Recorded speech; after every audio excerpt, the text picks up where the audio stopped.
C'est-à-dire, il y a des applis maintenant qui facilitent vraiment la planification. Moi, l'appli que j'utilise là maintenant, c'est Google Agenda. Ça permet de vraiment tout tracer, de tout planifier de A à Z. Et ça, c'est encore pour les millénials et les milléniums. Mais si on est vraiment pas digital aussi au smartphone, on peut juste utiliser un agenda, un bic, c'est ça, et un cahier, et on note ce qu'on veut faire. Et je pense que ça aide aussi parce que ce travail nous permet de réfléchir. Ok, je dois faire ci, je dois faire ça. Quand est-ce que je dois faire ci? Quand est-ce que je dois faire ça? Et même quand on vous pose des questions sur votre disponibilité, vous avez déjà un repère. Et c'est en fonction de ça que vous pouvez vous prononcer. Donc les parents, nous devons nous éduquer devant nos enfants afin que nous préparions leur avenir. Mais si déjà nous-mêmes, nous vivons une vie très légère, je commence le matin sur mon WhatsApp en train au lieu de préparer les enfants, continuer sur le film de série. Oui, voilà. Alors, les séries, voilà. Donc, en fait, c'est ça. C'est ça. Il faut aussi prêcher, par exemple. Bonsoir, bonsoir, chers amis qui nous captez depuis vos pays, depuis le Rwanda, depuis l'Afrique, le Cameroun, le Sénégal, le Gabon, la RDC, le Congo-Brazza, le Tchad, le Niger, la RCA, un peu partout dans l'Afrique francophone. On vous dit bonsoir et bienvenue à cette émission Leadership d'Impact. C'est une émission qui a pour but, comme on aime le dire, de renforcer les capacités des femmes en général, mais aussi des hommes qui nous suivent en matière de leadership pour que vous puissiez savoir comment être un leader responsable, un leader de changement, un leader qui inspire les autres. Alors, l'émission de ce soir va focaliser sur le planning comme outil de gestion du temps. L'importance du planning dans la gestion du temps. Comme vous vous rappelez, la fois passée, on a parlé de la gestion du temps en général. Alors, beaucoup de gens sont revenus sur le planning ou la planification en français. La planification comme un outil ou comme un moyen de bien respecter le temps. N'est-ce pas, Jen? Ah oui, il faut vraiment inclure le planning parce que quand on n'a pas bien planifié les choses qu'on va faire, on risque de gaspiller le temps. Oui. Et nous allons revenir sur ça. Alors, comme on vous le propose chaque fois, il faut prendre un cahier, un bic pour que vous puissiez noter les éléments essentiels de cette émission. Parce qu'on a dit que ça, c'est une école gratuite. Vous n'avez pas à payer le Minerval. C'est gratuit. Vous allez apprendre. Vous n'allez pas payer. C'est gratuit. Et vous avez seulement besoin d'avoir Canal Plus chez vous. Star Times, là où vous pouvez suivre cette émission. Donc, que vous soyez au Mali, que vous soyez à Abidjan, Côte d'Ivoire, que vous soyez au Burundi, que vous soyez dans l'Afrique francophone, vous allez pouvoir nous suivre. Mais ce n'est pas seulement ça, vous pouvez aussi nous suivre sur YouTube. Sur notre YouTube d'Isango Star, l'émission est là en direct. Vous pouvez aussi commenter, faire des commentaires sur notre YouTube, comme ça ils vont nous parvenir. Il y a le numéro de WhatsApp sur votre écran. Vous pouvez aussi envoyer vos commentaires, poser des questions à nos invités que d'ailleurs Jen va vous présenter maintenant. Aujourd'hui, nous avons la chance d'avoir nos deux invités dans le studio. Nous sommes ensemble, donc il n'y aura pas des appels en ligne. Madame Charlotte Injonji Munyakazi, qui est entrepreneur depuis 34 ans. D'ailleurs, on parlait tout à l'heure que j'ai été très étonnée parce que c'est une femme qui est restée active à son âge de plus de 65 ans, mais elle est à la tête de plusieurs entreprises. Notamment, il y a une agence de voyage, il y a une entreprise des médias, il y a une entreprise qui donne les services de nettoyage et elle a préféré rester active et aussi donner l'exemple à d'autres femmes et des hommes aussi qui veulent entrer dans l'entrepreneuriat parce qu'elle donne les services du coaching en développement personnel et entrepreneuriat et leadership aussi. Donc, elle est basée au Congo, mais pour le moment, elle est ici dans le studio. Elle va nous partager beaucoup de ses connaissances. Nous avons... Avant d'aller à la deuxième invitée, bonsoir Madame Charlotte. Bonsoir, bonsoir. Bienvenue à cette émission live face à face. Finalement, parce que souvent vous participez à cette émission à travers Skype, où vous nous envoyez des vidéos que vous avez déjà enregistrées. C'est vraiment la chance de vous avoir parmi nous ce soir. Bienvenue. Alors, nous avons un coach au studio ou une coach au studio. Si vous avez des questions à poser en rapport avec le sujet qui est la planification dans la gestion du temps, comme outil important dans la gestion du temps, elle est là pour vous répondre. Alors, j'aimerais ajouter que nous avons 2 coachs parce que l'autre invitée que je vais présenter aussi est une coach en leadership pour les jeunes femmes. Donc, elle est Tena Samake. C'est une jeune malienne qui est aussi de passage ici au Rwanda, qui a accepté notre invitation pour venir partager aussi ses connaissances. Elle est conférencière, rédactrice et aussi présentatrice de télé et directrice de Womanager. Elle va nous parler un peu de Womanager, de ce qu'ils font. Mais en tout cas, ce que je peux vous dire, c'est que dans les objectifs et les travaux de Womanager, ils donnent aussi les leçons, les coachs, les formations aux jeunes femmes. Je ne sais pas s'il y a aussi les messieurs, les hommes, mais c'est surtout les jeunes. Et dans ce qu'ils leur enseignent, il y a aussi la gestion du temps. Donc, et le leadership en général. Peut-être elle va y revenir. Oui. Alors, comme d'habitude, moi c'est Solange Ayanone. Et Jane Ouiman. On est toujours là pour vous servir tous les mardis à 19h sur Isango TV. On est toujours au rendez-vous et on espère que vous êtes aussi nombreux et nombreuses à nous suivre depuis votre poste de télévision ou depuis, vous pouvez aussi nous suivre sur YouTube, comme on l'a dit, ou sur les médias sociaux. Alors, on commence par Madame Charlotte Njongi, qui est aussi coach, on l'a dit, qui va essayer de nous donner les concepts de base de la planification. Alors, qu'est-ce que la planification? Je sais que c'est un terme qui est couramment utilisé, ou le planning, mais on aimerait avoir la définition depuis quelqu'un qui a la compétence, qui est habilité à le faire. Ok, à vous, Madame Charlotte. Merci beaucoup. Tout d'abord, merci de l'invitation. Et je dois commencer d'abord par saluer toutes les personnes qui nous suivent aujourd'hui. Et comme on vous l'a dit, prenez des notes, s'il vous plaît. C'est très important de prendre des notes parce que ces notes vont vous servir dans votre développement personnel. Alors, en ce qui concerne la planification, le mot est tellement gros, si je peux me permettre l'expression.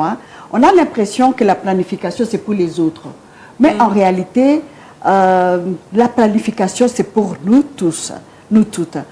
J'admire les mamans qui se réveillent, je commence par les mamans, qui se réveillent à 5 heures du matin, à 6 heures du matin, en se disant, je dois planifier ma journée.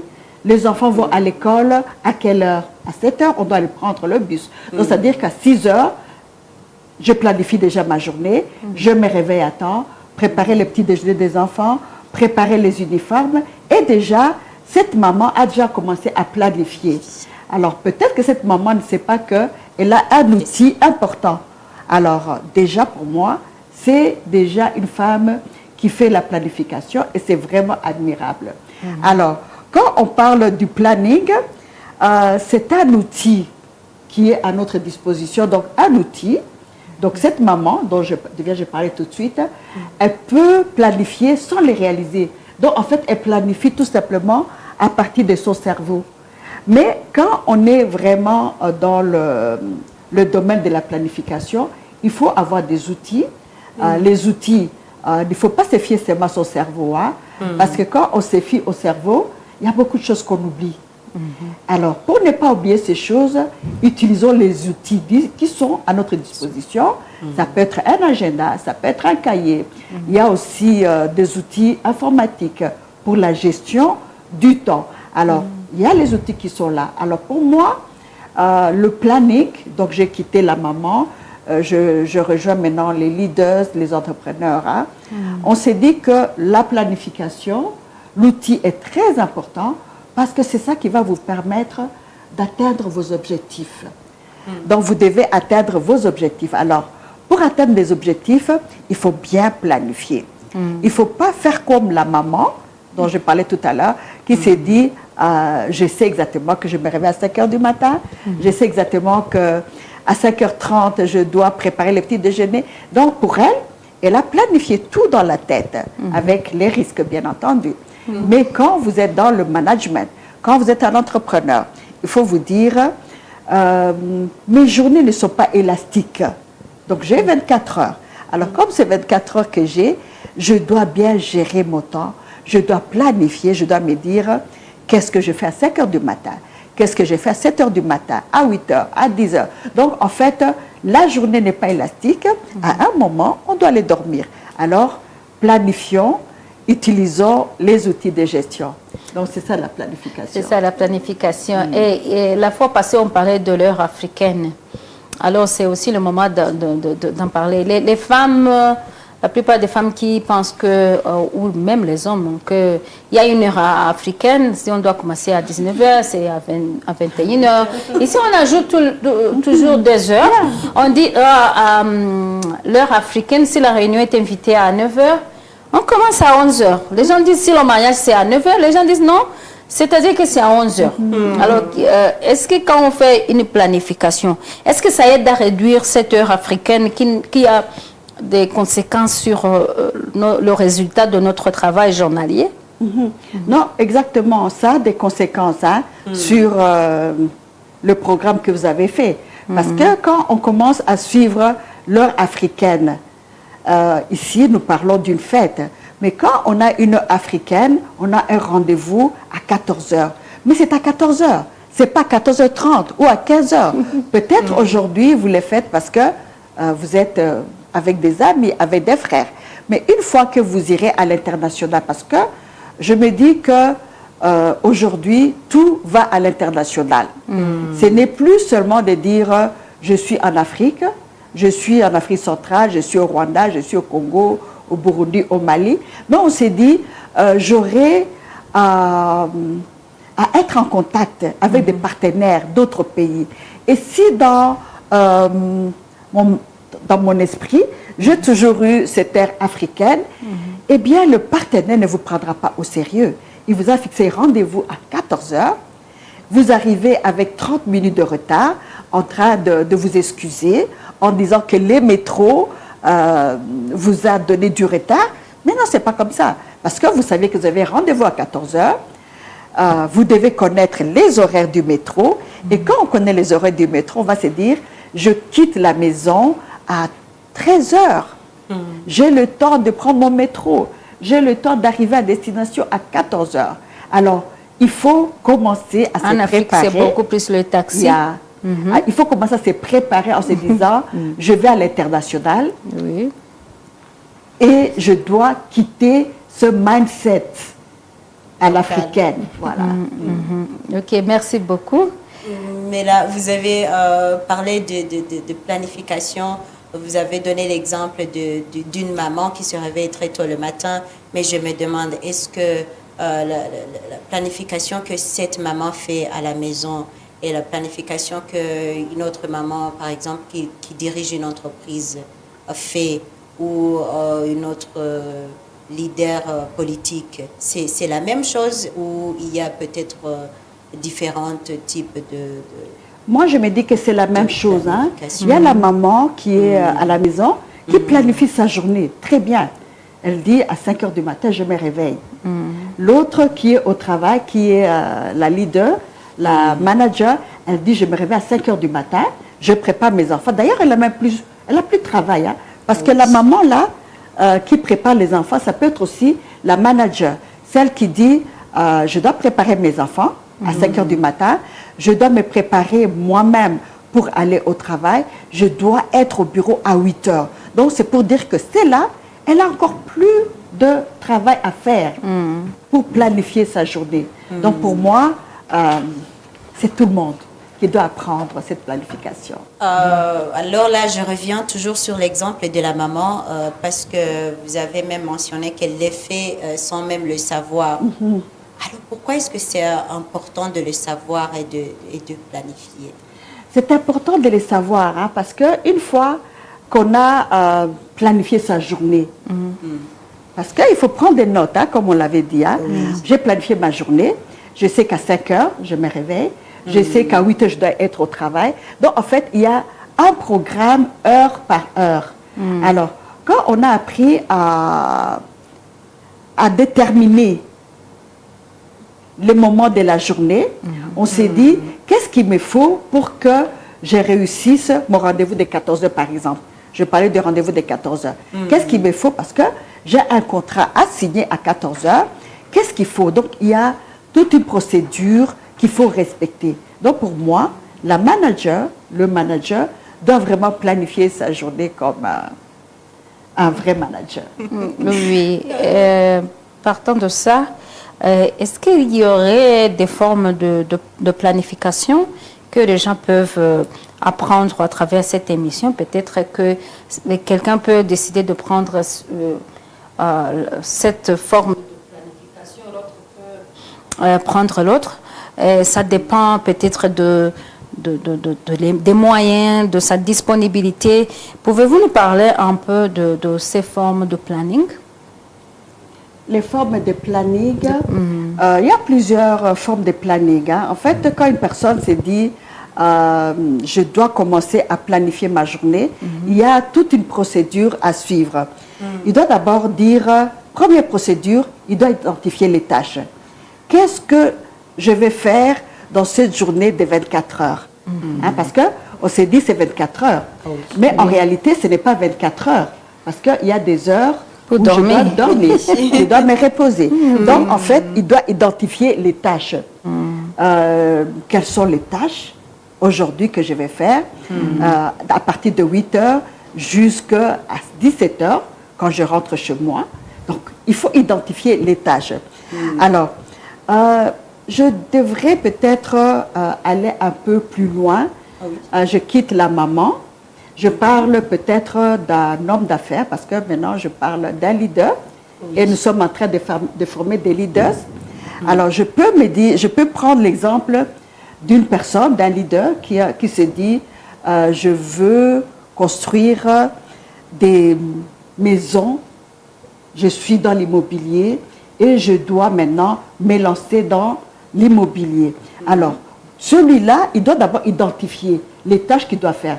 Si je dois me lancer dans cette procédure, lancer un chantier immobilier, quelles sont les tâches que je vais faire? Je commence par quoi? Donc, il doit identifier. Je dois acheter un terrain.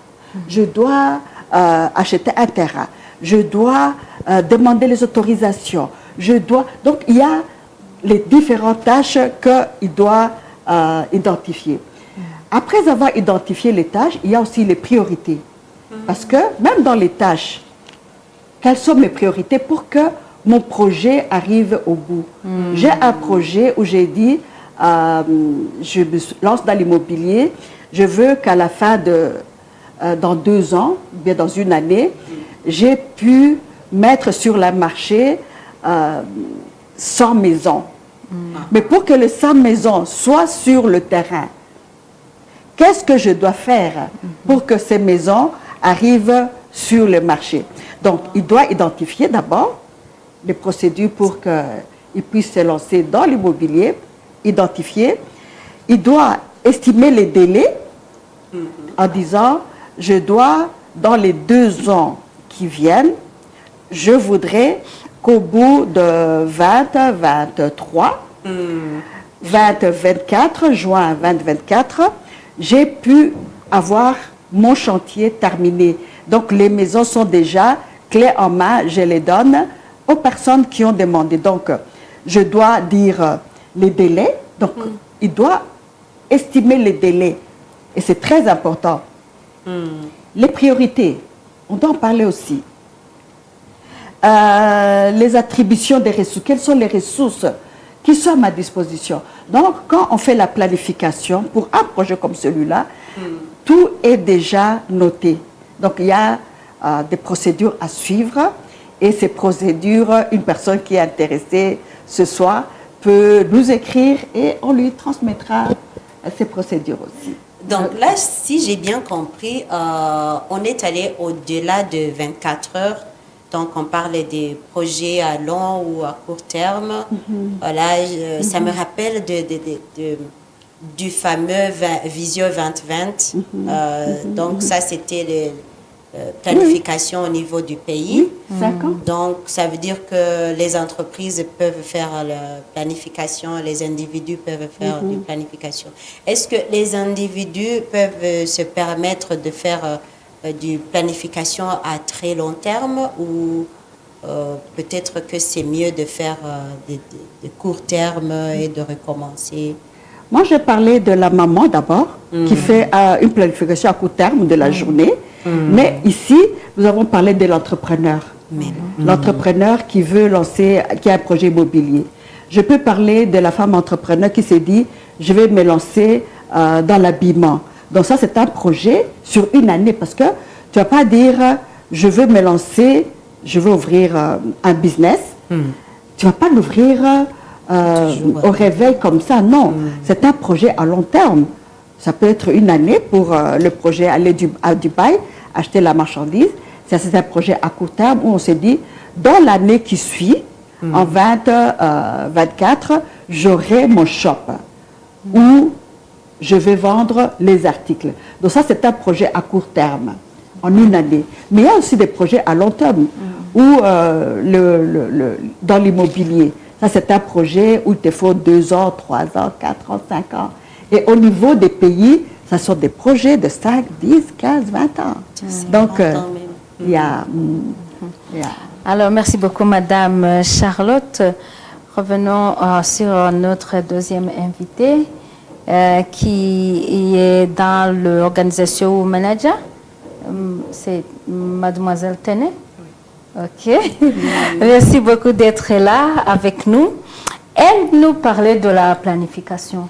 Mais on remarque que la plupart des jeunes, ou certains jeunes, pour ne pas généraliser, certains jeunes se disent que ils ont du temps.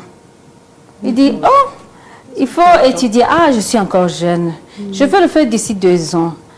Pourquoi pas aujourd'hui? Non, on a le temps. Alors, avant de parler de la planification dans les jeunes, présentez-nous d'abord au manager. Est-ce que vous faites pour capaciter ou renforcer les capacités des jeunes filles, des futures jeunes femmes leaders en matière de leadership? Et puis on va revenir sur la planification. Vous êtes ici en tant que jeune et vous impactez aussi les jeunes. Alors on aimerait, après avoir nous présenté votre organisation, on aimerait parler vraiment, focaliser sur les jeunes et la planification. Merci de m'avoir invité et surtout de me recevoir sur votre plateau. C'est un plaisir pour moi d'être là et d'être en compagnie de grandes dames et parler d'un sujet si important. Donc, pour parler de Womanager, Comme tu viens de le dire, je suis la directrice de Womanager. Et Womanager, il faut savoir, c'est une organisation basée au Mali. Et l'historique, elle est vraiment simple. Womanager, à la base, c'est un média sur lequel j'avais vraiment ambitionné de parler des femmes qui m'inspirent. Parce que pour moi, l'Afrique regorge de femmes vraiment formidables, comme Maman Charlotte ici présente, qui inspirent, ou encore comme Laetitia, et qui font énormément de choses pour les autres femmes. Et il me revenait vraiment comme tâche de partager leurs histoires avec d'autres personnes. Et c'est là que le média est parti, qu'on a commencé à faire des interviews, des portraits, des vidéos ou même des créations sur les réseaux sociaux. Et nous avons été mis devant le constat qu'il fallait plus. C'est bien, nous faisons la promotion des femmes en ligne, nous leur donnons de la visibilité. Mais qu'est-ce que nous pouvons faire pour que les femmes soient mieux entendues ou pour amplifier leur voix ou même encore accroître leur influence au sein de nos communautés. Et c'est là que nous avons initié des projets destinés aux communautés, destinés aux jeunes femmes. Et nous avons notre projet phare à ce jour qui est le programme Super Nana, qui est l'école de leadership par excellence, j'aime le dire, qui forme les jeunes femmes en leadership. On leur enseigne différentes disciplines comme la politique, la prise de parole en public, la négociation ou encore l'engagement citoyen. Tout ce qu'il faut maintenant de nos jours pour amplifier vraiment la voix des femmes et des filles au sein des communautés et surtout renforcer leurs compétences de leader. Et donc voilà un peu pour faire l'historique de Womanager. Et maintenant, pour parler de planification. Vous travaillez avec peut-être combien de jeunes ou des communautés? Beaucoup. Déjà pour le programme Super Nana, c'est à peu près une trentaine par cohorte. Chaque année, il y a une école de 30 jeunes femmes. Oui. Et c'est combien de promotions déjà? On est à notre deuxième promotion, oui. Et nous avons d'autres projets aussi de formation ou encore de causerie avec des jeunes femmes de milieux vraiment éloignés ou de milieux ruraux au Mali aussi. Et donc, la planification, je sais à quel point c'est un sujet important. Et moi, personnellement, ici, c'est comme ce que disait Maman Charlotte, je planifie. Moi, le plus souvent, quotidiennement, je planifie ce que je dois faire demain. C'est-à-dire, en fin de soirée, là, ce soir, quand je suis couchée, j'essaie de cocher tout ce que je dois faire demain. Et le plus souvent, quand on est actif professionnellement, on se rend compte que la planification, c'est vraiment la base. Parce que vous allez vous fixer des rendez-vous des mois, des rendez-vous de 2 mois, des rendez-vous de 3 mois. Et c'est en fonction de cet agenda-là que vous devez faire vos différentes interventions et votre travail. Je sais que lorsqu'on est jeune, on se dit qu'on a le temps et que le temps est vraiment sans limite.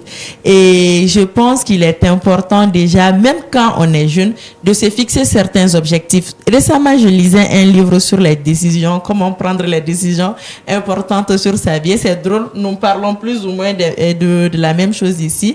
Et on parlait de l'objectif global dans les livres et l'objectif aussi à court terme. L'objectif global, par exemple, c'est à long terme, qu'est-ce que je dois faire? Et là, maintenant, toutes les petites décisions que je dois prendre doivent me mener à cet objectif-là. Et je pense que si on considère ça, on peut aussi faire sa planification. Je sais, quand on est jeune, on se dit que les opportunités sont immenses, mais plus le temps passe, plus on se rend compte qu'elles ne sont pas si immenses que ça et que ce n'est pas infini. Donc, c'est pas parce qu'on est vraiment à bas âge qu'on ne doit pas planifier au fait ou qu'on ne doit pas se fixer des objectifs, prendre des décisions importantes également pour sa propre vie. Et même là, je vais encore plus loin, même quand on est étudiante ou quand on est étudiant, c'est primordial d'organiser son temps parce que cela va nous éviter beaucoup de distractions inutile. Et nous savons qu'au XXIe siècle, c'est une réalité. Et je sais qu'à l'ère des réseaux sociaux, surtout pour quelqu'un qui passe aussi beaucoup de son temps sur les réseaux sociaux, c'est très facile d'être distrait et de voir que malheureusement, on n'est pas si actif qu'on le voudrait. Et ce que je peux dire vraiment aux jeunes pour terminer et sans être vraiment long, c'est déjà, c'est vrai qu'on est jeune, mais de réfléchir c'est pas grave. Là, maintenant, si vous ne savez pas exactement comment faire, si vous n'avez pas une grande carte et tout ça, mais vous devez avoir au moins une direction. Et cette direction va vous permettre de vous planifier. Et ça, on peut changer de direction, ça arrive. Mais déjà, je pense que le gros du travail, c'est de savoir ce qu'on ne veut pas déjà. Et maintenant, cela peut nous permettre de nous fixer nos objectifs, de se planifier et aussi de contrôler son temps, de contrôler. C'est pas toujours facile de mettre. Alors, les jeunes qui se disent qu'ils ont du temps, qu'est-ce qui les distrait ou qu'est-ce qui les pousse à toujours penser à procrastiner? Est-ce qu'ils ont à faire aujourd'hui ou dans une heure? Non, ils peuvent le faire peut-être dans 3 heures. Qu'est-ce qui est à la base de ça? Si vous avez analysé les 30 femmes que vous encadrez chaque année, est-ce que vous remarquez qu'il y a des raisons derrière? Oui. Je pense qu'il y a énormément de raisons derrière. Mais les principales raisons déjà, je pense que le problème est générationnel. On pense que là, on peut tout avoir tout de suite et maintenant. Je sais pas. On se dit que la vie, c'est des raccourcis. Et quand on pense que la vie, c'est des raccourcis, là, on est facilement distrait. On pense tout maintenant qu'on peut réussir du jour au lendemain en un claquement de doigts. Et si on passe ça, bon, on va se dire qu'on va procrastiner. C'est pas grave, par exemple, si en tant que, je sais pas, stagiaire sur ce plateau, je ne ramasse pas ça ou je ne mets pas ça depuis le matin. Ça, c'est l'exemple flagrant. Par exemple, on sait qu'en tant que stagiaire sur un plateau, on doit faire les installations et on ne peut pas, par exemple, s'arrêter en tant que jeune qui veut apprendre, attendre jusqu'à la dernière minute pour mettre, par exemple, ses bouteilles, alors qu'on peut le faire dès le matin si le plateau est disponible. Donc, je pense que ça part de là. Si on s'assoit et qu'on passe beaucoup plus de temps sur TikTok, sur Instagram, je n'ai rien contre ces réseaux sociaux-là, si c'est utilisé vraiment à bon escient. Ça, je précise. Donc là, avec les jeunes femmes, toujours pour venir au programme Super Nana, parce que c'est une sacrée expérience, on se rend compte aussi du décalage et de l'évolution, parce que je suis jeune, mais il arrive que même moi encore, les plus jeunes m'étonnent des fois. Et je pense que les réseaux sociaux sont beaucoup aussi dans cette histoire-là. Et le deuxième fait est que on pense, et je pense que c'est plus ou moins la même chose, que c'est sans effort la vie. Quand on pense que c'est sans effort, on se dit aussi qu'on a le temps. Donc, on va encore procrastiner, on va s'asseoir, on va dire, ok, demain je vais le faire de toutes les façons, ça va pas me prendre du temps. Après, demain je vais le faire de toutes les façons, ça va être rapide. Et le truc est que le défi est que quelque chose qu'on pense que ça va être rapide et facile peut ne pas l'être.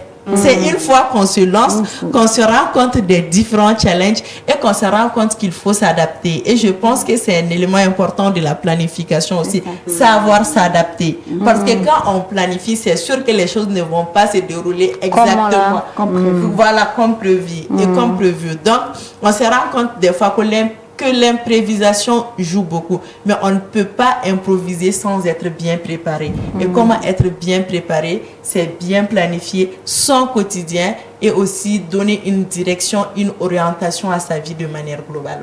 Merci beaucoup.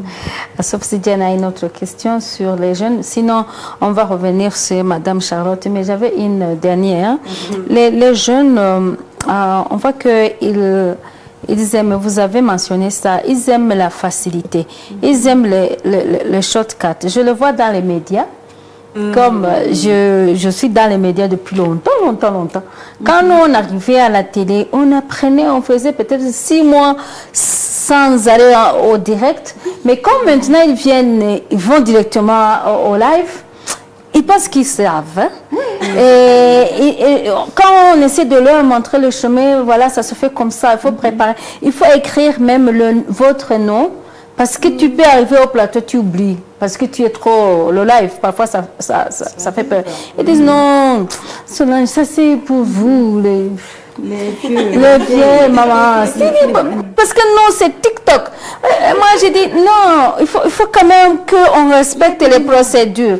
Alors, je vais revenir sur ça. Pourquoi les jeunes pensent que ils peuvent gagner quelque chose rapidement, un bon salaire, une belle maison, une belle voiture, sans avoir travaillé, justement planifié, pour aller étape par étape?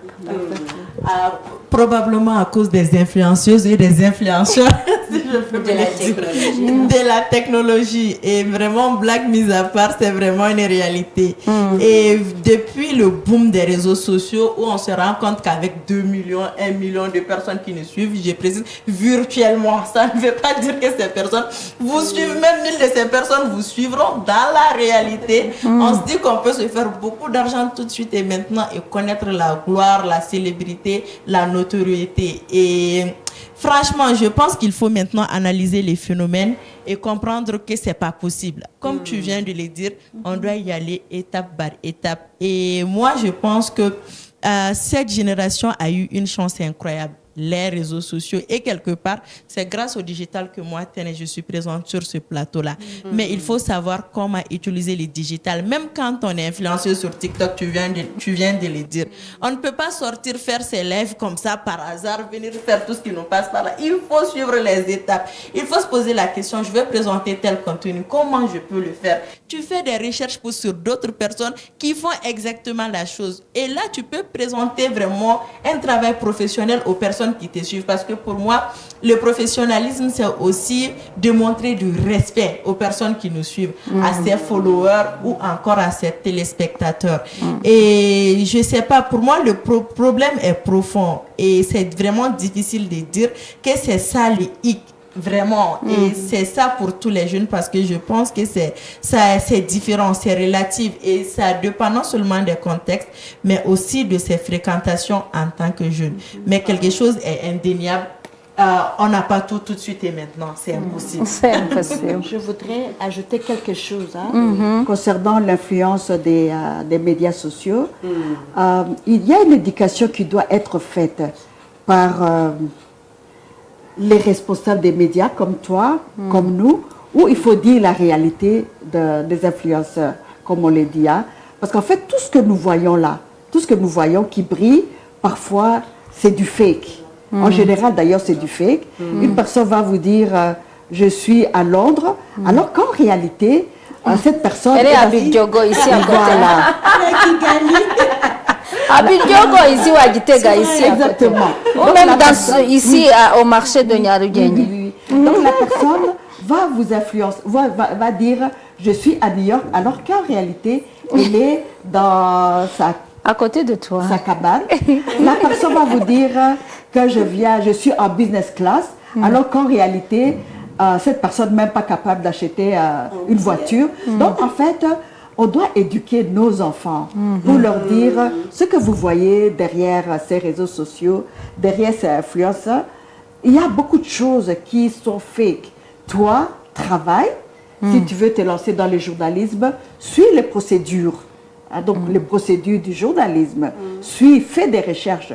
Mais ne pense pas que du jour au lendemain, tu vas devenir milliardaire. Que du jour au lendemain, tu pourras avoir... que YouTube va commencer à te payer. Même si YouTube te paye, c'est combien que YouTube va te payer? Alors que...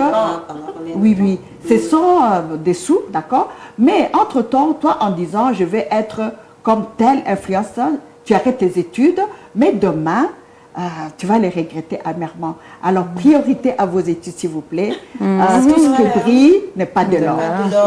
Et pendant qu'on est là aussi, je voulais mentionner ce saga qui est dans les jeunes d'un corps parfait à cause des médias. Il y a les jeunes qui ont commencé à déprimer, à penser qu'ils ne sont pas importantes, surtout les jeunes filles, parce qu'ils voient les autres qui sont sur les médias sociaux, ils voient, il a un corps sans tache, il n'a pas de boutons, et il n'a pas de Alors que c'est Photoshop. Alors que c'est comme vous l'avez dit, c'est du trucage. C'est du trucage, c'est pas la vie normale. Oui, c'est pas la vie Il y normale. a les jeunes qui veulent copier ce qu'ils voient dans les clips vidéo, alors que les gens qui font les clips vidéo, eux aussi ne font pas les choses qu'ils font dans les clips vidéo dans la vie normale, dans la vie courante. Ils ne s'habillent pas comme ils s'habillaient dans les clips vidéo dans la vie courante. Mais il y a les jeunes, surtout les jeunes filles qui veulent copier tout ce qu'ils voient sur les médias. Et ça va dans les plannings, ça va dans tout ce qu'ils font. Donc tu vois que toute la journée, c'est sur le téléphone. Ils croient que c'est ça la vie. Donc, c'était juste un petit message. Je peux intervenir? Oui. Je voudrais intervenir aussi concernant les médias sociaux, le rôle que doivent avoir les parents.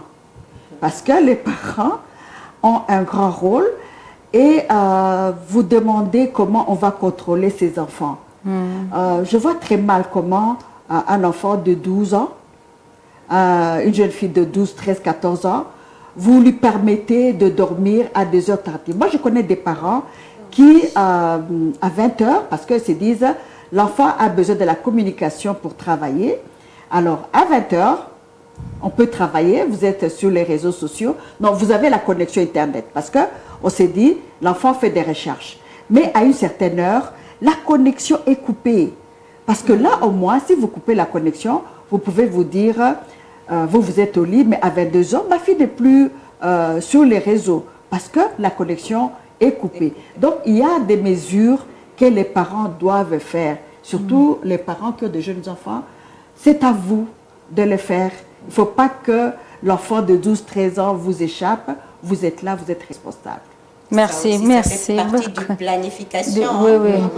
Parce qu'il faut savoir que cet enfant est prioritaire et qu'il faut aussi lui donner du temps. Oui, le temps de suivre, de se divertir, de se relaxer, mais le temps aussi de dormir. Voilà. Il y a des enfants qui sont à bas âge, mais quand on demande pourquoi ils ne dorment pas dans l'après-midi, sinon nous on ne dort pas l'après-midi, on regarde la télé. Donc il faut que aussi les parents comprennent leur rôle, c'est ce que vous avez dit. Avant d'aller au défi, s'il y a les gens qui nous écoutent, peut-être que les jeunes, peut-être que les mamans, peut-être que les gens qui nous suivent, ils ont des défis liés à la planification et qu'ils aimeraient vraiment savoir comment contourner ces défis. Alors, s'il y a les gens qui nous suivent, qui veulent réagir par rapport à ce sujet, la planification, l'importance de la planification dans la gestion du temps, le téléphone est sur votre écran. Vous pouvez nous écrire sur WhatsApp. Vous pouvez aussi nous appeler. Vous pouvez aussi nous appeler sur le téléphone du studio. On va vous recevoir. Si vous voulez ajouter quelque chose, si vous voulez poser les questions, on est ici au studio avec les invités qui vont réagir par rapport à ça. Alors, c'est votre moment. On a seulement 10 minutes qu'on vous accorde pour que vous puissiez vraiment poser les questions ou donner vos commentaires. Si vous nous suivez depuis l'extérieur du pays, c'est le numéro, il ne faut pas oublier de mettre le plus 250. C'est comme c'est affiché sur l'écran. Parfois, il y a les gens qui appellent directement et il n'y a pas de préfixe du pays et n'arrivent pas à nous joindre. Vous pouvez aussi nous écrire sur WhatsApp ou appeler. Donc, c'est les 2 moyens que vous pouvez utiliser. Alors, tant qu'on attend les réactions, je voyais que tu voulais ajouter quelque chose. Oui, je voulais ajouter toujours quelque chose par rapport à la planification et à la planification vraiment de sa vie de manière générale. Tout à l'heure, quand vous parlez de planification, on parlait de jeunesse et médias sociaux. J'ai un exemple flagrant. À Womanager, on a eu une stagiaire qui, voilà, d'ailleurs une alumni du programme Super Nana, une des participantes à l'époque qui était venue au bureau pour un travail. Donc je lui ai demandé, elle avait fait journalisme aussi, ce qu'elle voulait faire de manière générale, à quoi est-ce qu'elle aspirait en tant qu'étudiante en journalisme. Et elle m'a dit qu'elle veut faire de la télé. J'ai dit ok, j'ai travaillé à la télé pendant 2 ans. Je lui ai demandé pourquoi tu veux travailler à la télé. Et là elle me répond parce que c'est facile. J'ai dit la télé c'est facile. Elle dit que la télé c'est facile. J'ai dit la télé c'est facile, je ne comprends pas, explique-moi. Elle me dit, ben si tu viens, la technique est là, tu t'assois, tu parles. J'ai dit, ok, c'est ça la télé selon toi. Et tu parles quoi? Et merci. Et là, elle pense qu'il faut un truc préparé qu'elle va venir juste lire. Je lui ai dit, moi, par exemple, les meilleurs journalistes que moi je connais ont commencé dans la presse écrite. On fait de la radio, ensuite faire de la télé. Et il faut toute cette culture générale pour pouvoir au moins animer une émission ou même présenter un journal qui, entre guillemets, peut sembler basique pour certaines personnes. Et quand toi, tu me dis, au lieu de commencer par le bas, toi, tu veux directement être une star à la télévision. J'ai dit que non, c'est vraiment épatant et j'étais étonnée. Et elle me dit que la presse écrite, c'est difficile parce qu'il faut écrire. Il faut se déplacer, interviewer des gens. Et moi, ça m'étonne. Et tu te rends compte même que certaines de ces jeunes, vous êtes dans le même pays, vous êtes dans la même ville, limite vous êtes dans le même quartier, mais quand ils veulent t'interviewer, quand ils ou elles veulent t'interviewer, elles t'envoient les questions sur WhatsApp et te demandent de les répondre. J'ai dit, mais non, comme ça. À l'époque, moi, j'ai pas fait d'école de journalisme, mais quand j'ai commencé avec mon manager, je me déplaçais. Avec mes maigres moyens, j'interviewais des gens, j'échangeais avec eux. J'allais dans leur bureau. Pour certaines, j'allais dans leur maison. Parce que ça permet de découvrir, de comprendre des choses, de vivre des choses. Mais je pense qu'à l'heure des réseaux sociaux, c'est plus facile d'être une star, d'envoyer, de s'asseoir facilement. Et donc, c'est ce que je voulais dire. Je pense que c'est là, c'est comme un logiciel installé dans les têtes des jeunes. Et c'est vraiment à tous les niveaux. Oui, justement, c'est le manque de planification parce que la radio, la télé, il faut toujours écrire. Les bons ou les bonnes présentatrices, c'est des gens qui savent écrire leur journal, leurs articles ou leurs présentations. Ils préparent ça, ils viennent 3 heures avant. Ils préparent, ils font des révisions et avant d'aller au live. Mais comme je l'ai dit, les jeunes, ils vont directement au live et ils pensent que c'est facile. Ok, on revient sur Madame Charlotte. Les défis alors. Est-ce qu'il y a quelqu'un sur... au téléphone, il n'y a pas quelqu'un, la technique, on a besoin de savoir si les gens n'ont pas appelé, parce que souvent ils appellent. Alors s'il y a quelqu'un au téléphone, on va le recevoir. Ou sur WhatsApp, j'ai déjà le WhatsApp, mais je ne pense pas qu'il y a les gens qui ont pu intervenir. Sinon, s'il y a les gens qui appellent, on va toujours les recevoir. Alors, Madame Charlotte, on parlait des défis. Peut-être que les gens sont en train de faire face aux problèmes qui les empêchent de faire la planification. C'est comme quoi, par exemple? Je crois qu'il y a plusieurs défis au niveau de la planification. Donc, il y a le défi du temps, la gestion des priorités, la flexibilité, l'adaptation. Mais pour moi, le défi le plus important, c'est la gestion du temps. Oui, pour moi, c'est le défi le plus important, c'est la gestion du temps. Je vais reprendre l'exemple de ce monsieur qui veut, ou la dame, qui veut se lancer dans l'immobilier. Donc, pour moi, le temps est l'élément le plus important. Parce que il veut vendre rapidement son projet, il veut vendre rapidement ses maisons. Alors, il peut dire au client potentiel en disant, dans 6 mois, clé en main, je vais vous donner la clé. Parce que lui, il planifie en disant, dans 6 mois, vous aurez votre maison, parce qu'il veut vendre. Mais il y a une chose qu'il oublie, en disant que dans 6 mois, est-ce qu'il a bien géré son temps? Parce que il peut avoir des imprévus. Ok? Disons que vous dites que mon matériel va venir de la Chine, de la Turquie. Il y a du matériel qui va être fait localement. Les portes vont, je dois utiliser le bois qui est riche. Mais ce bois riche, je dois travailler sur ce bois. Mais vous dites 6 mois, vous aurez... Excusez-moi, Madame Charlotte, il y a quelqu'un au téléphone? On peut le recevoir? Allô? Madame. Allô, bonsoir. Allô? Oui. Oui, on vous entend. Allô? Allô?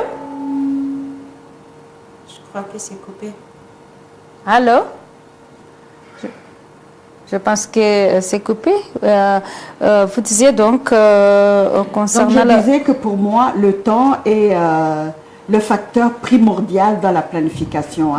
Parce que vous dites, je vais vous donner la maison dans 6 mois. Mais vous avez oublié que le matériel doit venir de la Turquie, de la Chine.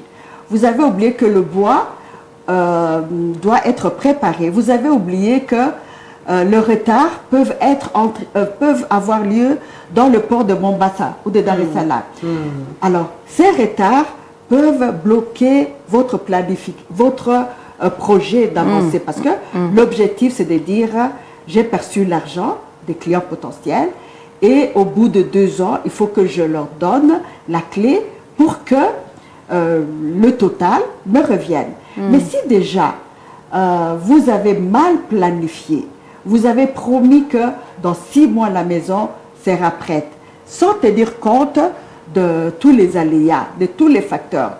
Et vous donnez une promesse.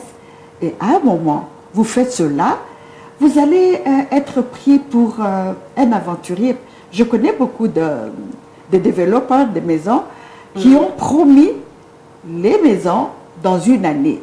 Mais 2 ans après, la maison est toujours oui. Un chantier. La planification.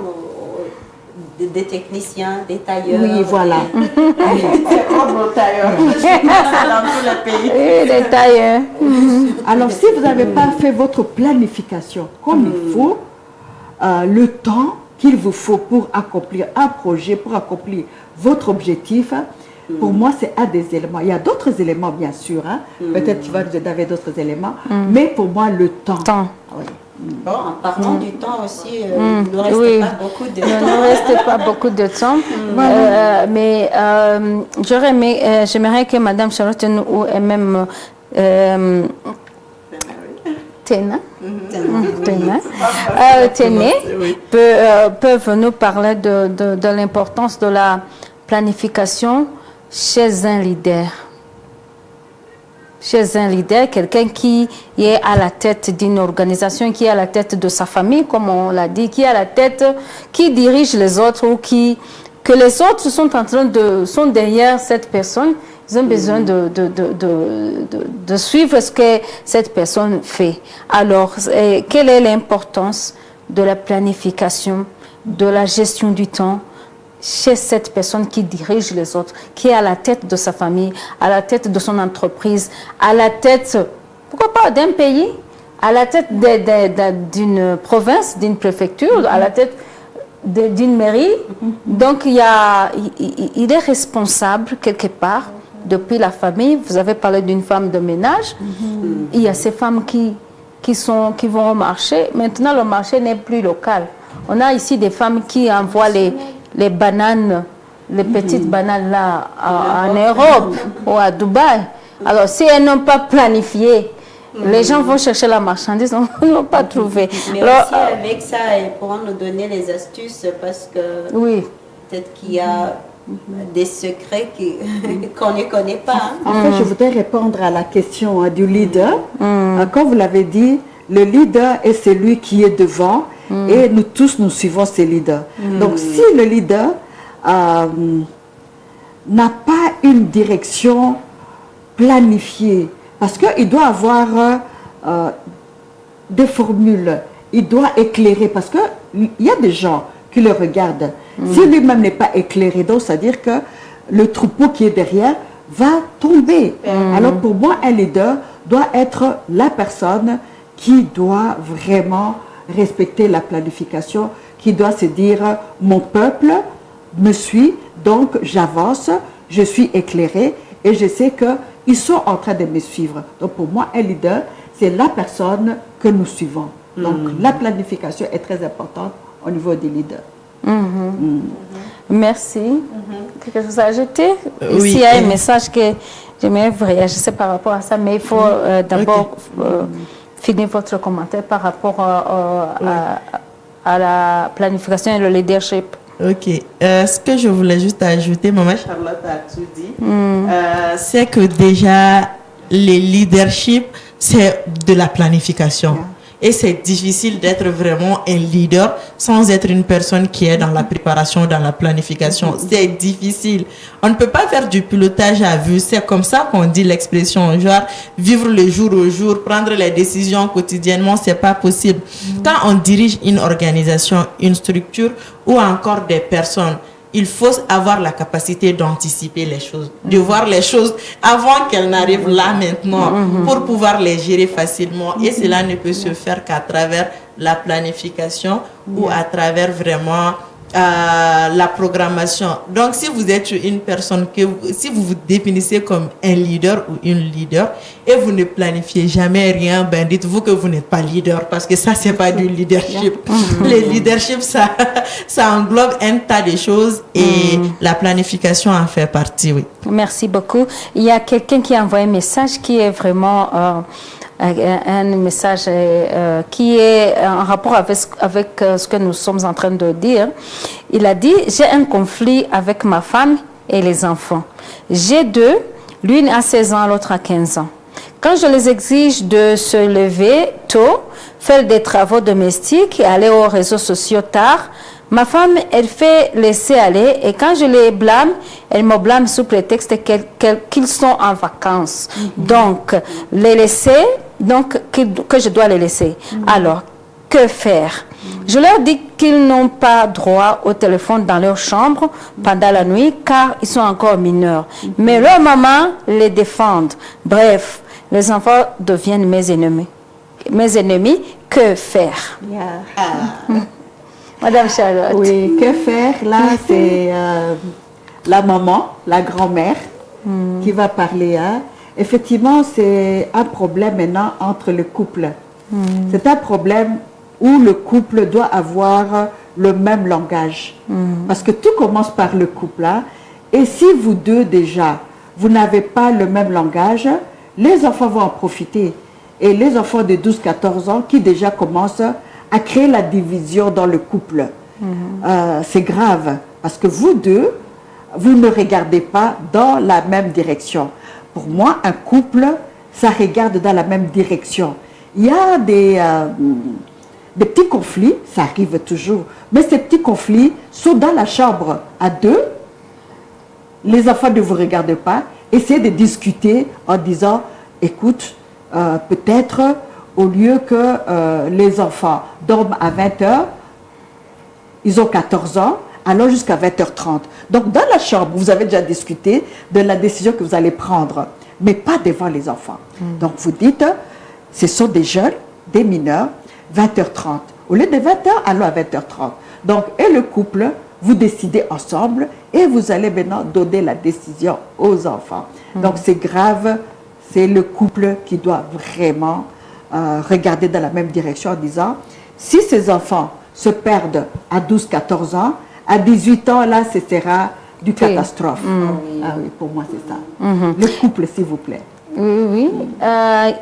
Tu veux réagir? Non, je pense que je ne peux pas réagir. Je ne suis ni mère, je n'ai jamais été mariée. Donc, je ne peux pas réagir. Donc, il y a quelqu'un d'autre qui a dit, bonsoir Isango, je vous suis depuis la RDC dans la ville de Goma. La planification est nécessaire dans la vie humaine. Ça rend n'importe quel service léger. C'est Charles Nkouba. Merci beaucoup Charles de la RDC. Quelqu'un d'autre a dit, je vous demande un conseil pour les jeunes d'aujourd'hui qui ne savent pas planifier. Que faire? Quel conseil donneriez-vous à ces jeunes qui ne savent pas planifier? À toi, Ten. À toi de réagir. Ok. Demande des conseils. Déjà, elle avait aussi, je crois, posé la question tout à l'heure. Et je pense qu'il y a quelque chose vraiment d'accessible maintenant.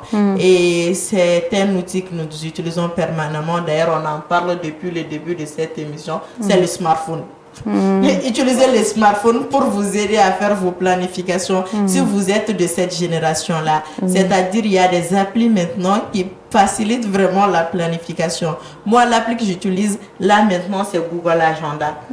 Ça permet de vraiment tout tracer, de tout planifier de A à Z. Et ça, c'est encore pour les millénials et les milléniums. Mais si on est vraiment pas digital aussi au smartphone, on peut juste utiliser un agenda, un bic, c'est ça, et un cahier, et on note ce qu'on veut faire. Et je pense que ça aide aussi parce que ce travail nous permet de réfléchir. Ok, je dois faire ci, je dois faire ça. Quand est-ce que je dois faire ci? quand est-ce que je dois faire ça. Et même quand on vous pose des questions sur votre disponibilité, vous avez déjà un repère et c'est en fonction de ça que vous pouvez vous prononcer. Donc, mon premier conseil, c'est d'utiliser un outil vraiment d'aide par rapport à la planification. Ça peut être Google Agenda, ça peut être une autre appli ou peut-être prendre un stylo et un bic et noter tout ce qu'on fait. Voilà ce que je peux donner vraiment comme conseil. Mais c'est aussi vouloir avoir cette volonté aussi. Oui, surtout. Surtout comprendre que c'est vraiment important. Et c'était l'objectif de cette émission. On va juste à la fin. Madame Charlotte, elle a conseillé les jeunes d'avoir un papier, d'utiliser Google Agenda ou Google Calendar pour qu'ils puissent planifier leurs activités. Et ça me renvoie aux parents. Comment les parents peuvent aussi aider les enfants dès le bas âge à planifier. Peut-être qu'ils n'ont pas ces outils, ils n'ont pas peut-être accès à ces smartphones ou ils accèdent à ça quand ils vont étudier. Comment les parents peuvent aider les jeunes enfants à planifier, même leur vie de futur. Parce que quand vous posez une question à un enfant de l'école maternelle, même si ça change au cours des années, qu'est-ce que vous allez devenir? Dis-moi, je vais être président. Moi, je veux être un médecin. C'est-à-dire qu'ils ont quand même des ambitions. Ah oui. Alors, comment on peut les aider à ce que leurs ambitions parfois deviennent réalité? C'est aussi un problème de planification. Moi, je pense déjà que il y a des actions que doivent prendre les parents déjà très tôt. Très tôt, où on permet beaucoup de choses aux enfants. Même faire son lit, débarrasser son verre, laver son assiette. On doit attendre que le travailleur de la maison vienne les faire. Mais déjà, par des petites actions comme celle-là, où la maman dit, écoute, nous devons partir à l'école rapidement, aide-moi. Donc l'enfant sait que je dois débarrasser. Pas des petites choses. Je dois faire la table. Je dois faire mon lit. Parce que ça entre déjà dans des petites actions de planification.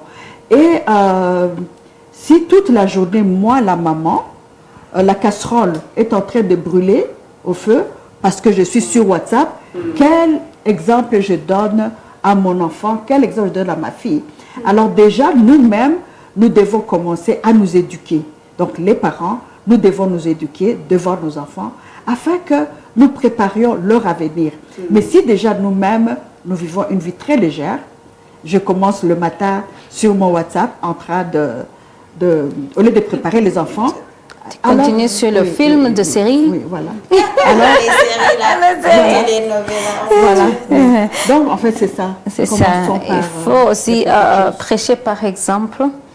Il faut prêcher, oui, ce que vous faites, ce que vous enseignez, vous demandez aux autres de le faire, vous le faites aussi. Le dernier commentaire, ça vient toujours d'un Cuba qui dit « Bonsoir Isango TV, concernant votre sujet, moi je peux dire que la gestion du temps devient souvent une obligation pour tout le monde, surtout nous les jeunes qui doivent préparer notre avenir. Je peux dire que ça devient un défaut surtout pour les filles, pas toutes, qui ne sont pas souples. » C'est vrai, je coupe pas. Merci pas toutes. Merci beaucoup à tout le monde qui a pu envoyer un message. Merci à ceux qui ont essayé d'appeler, mais ça n'a pas marché. Il est 20h. C'est la fin de notre émission. Si vous avez un mot à ajouter pour les gens qui nous suivent depuis le Mali. Ok. Un bonjour, un bonsoir. Oui, je vais le dire en bambara.